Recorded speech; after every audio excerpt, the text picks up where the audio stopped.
मिठू मिठू मिठू से भोजन कर रहा है मेरा मिठू। देख कैसे भोजन कर रहा है, देख रहे हैं कैसे कैसे कर रहा है, देखिए।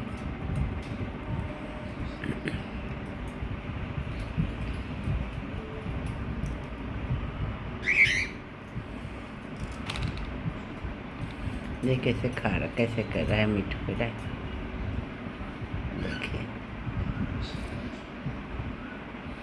तो नमस्कार दोस्तों, आज मैं आप लोग से बात करने जा रही हूँ। जो मेरे मन में जो विचार आ रहा है वो मैं बता रही हूँ। जो किसी के पास यदि ज़्यादा बल है, उसका घमंड हो जाए, बहुत सुंदर है उसका घमंड हो जाए, है ना, या किसी के पास गुण भी ज़्यादा है उसका भी घमंड आ जाए, तो घमंड बहुत बेकार चीज़ होता है। इसी पर मेरे मन में हुआ बात, जो रावण को बहुत घमंड हो गया था। रावण बलशाली भी था, विद्वान भी था, उसके बाद भी यदि वो गलत किया तो गलत का फल उसको मिलना ही मिलना था।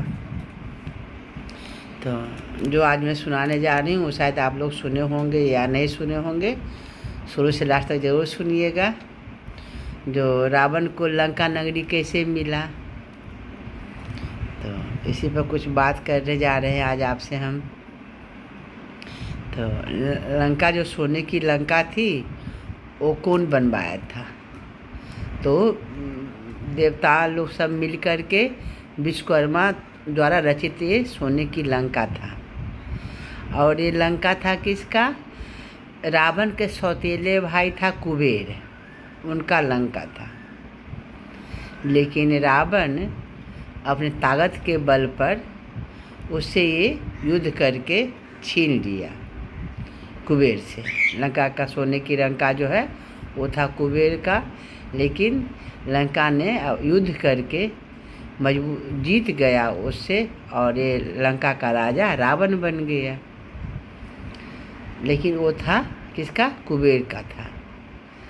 तो बल पर तो वो जीत गया, लेकिन क्या हुआ, किसी को दुख देकर वो ले लिया ना। किसी का वो राज था, किसी का वो कोई राजा था वहाँ का, ये बलपूर्वक जीत लिया उससे। तो बल है तो अच्छे काम में लगाए, किसी को नुकसान कर रहे हैं ना बल से आप, तो ये गलत चीज़ होता है। ऐसे रावण विद्वान भी बहुत बड़ा विद्वान था, लेकिन बहुत बड़ा गलत काम भी किया है, पापी भी था। ये सीता जी को हरण कर लिया।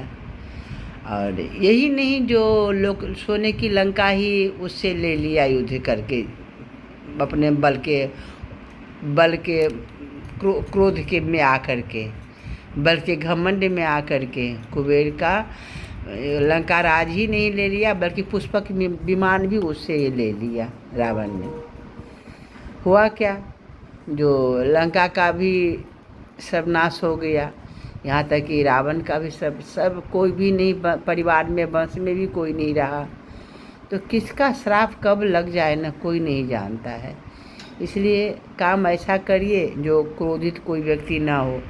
क्रोध हो के यदि कोई श्राप दे दिया तो 100 में 100% मैं बोलती हूँ, क्रोध में दिया गया श्राप पक्का पड़िए जाता है। ऐसा कुछ नहीं करे जो किसी को हद से ज़्यादा क्रोध आ जाए और आपको वो श्राप दे दे, है ना।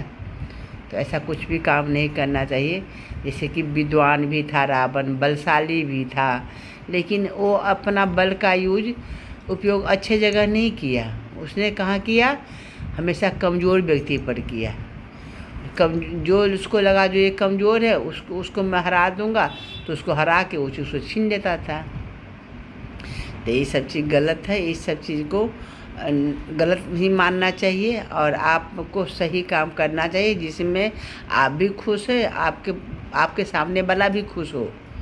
लेकिन बलपूर्वक किसी से यदि कुछ आप छीन लिए हैं, ले लिए हैं, तो आपको ज़्यादा दिन ये सब चीज़ नहीं टिकेगा, है ना। तो आज मैं बताई जो रावण का लंका कैसे रावण को मिला था, कैसे वो प्राप्त किया था। इसीलिए आज मैं आपको रावण की लंका बारे में ही बताई हूँ। और अपने क्रोध पर काबू रखें। ताकत शरीर में हो, बल हो आपको तो अच्छे काम में यूज कीजिए, किसी का मदद करने में यूज कीजिए, ना कि किसी को परेशान करने में उसको यूज कीजिए, है ना। बल है तो बल का आप प्रयोग अच्छे काम में कीजिए, तो आपका हमेशा नाम रहेगा, जो कोई आपको आशीर्वाद देगा, दिल से आशीर्वाद देगा। लेकिन यदि आप अपना बल का प्रयोग गलत काम में किए तो आपको श्राप ही मिलेगा, आशीर्वाद नहीं मिलेगा। इसलिए नमस्कार दोस्तों, अच्छा लगे तो लाइक सब्सक्राइब ज़रूर करिएगा और शेयर भी करिएगा। ठीक है, देखिए मेरे मिट्टू सब कैसे खेल रहा है, कैसे भुट्टा खा रहा है, देख रहे हैं, पूरा मुँह लपेट लपेट के खा रहा है। वैसा कर्म अच्छा ही होना चाहिए। अब उसके पीछे नहीं भागिए जो हम कर्म किए अच्छा, लेकिन फल हमको अच्छा नहीं मिल रहा है। होता है, कई बार ऐसा भी होता है जो हम अच्छे कर्म करते हैं लेकिन हमको बहुत कष्ट सहना पड़ता है, बहुत हमको दुख होता है। लेकिन कोई बात नहीं, जो भगवान दुख देते हैं वही भगवान सुख भी देंगे। इसलिए कष्ट से निराश भी नहीं होना है, और बहुत सुखी हो गए तो हम बहुत ज़ोर ज़ोर से हंसना भी नहीं चाहिए। जो भगवान दुख दिए वही सुख भी देते हैं, जो सुख देते हैं वो भी दुख भी देते हैं। इसलिए शांति में रहिए, अच्छे से रहिए, और अपने जैसे हमारा शरीर है, हमारा मन है, ऐसे दूसरे का भी सोचना चाहिए, है ना। रखती हूँ दोस्तों, नमस्कार, बाय। देख रहे हैं मेरे मिट्टू सभी बाय बाय कर दिया, देख रहे हैं, देखिए।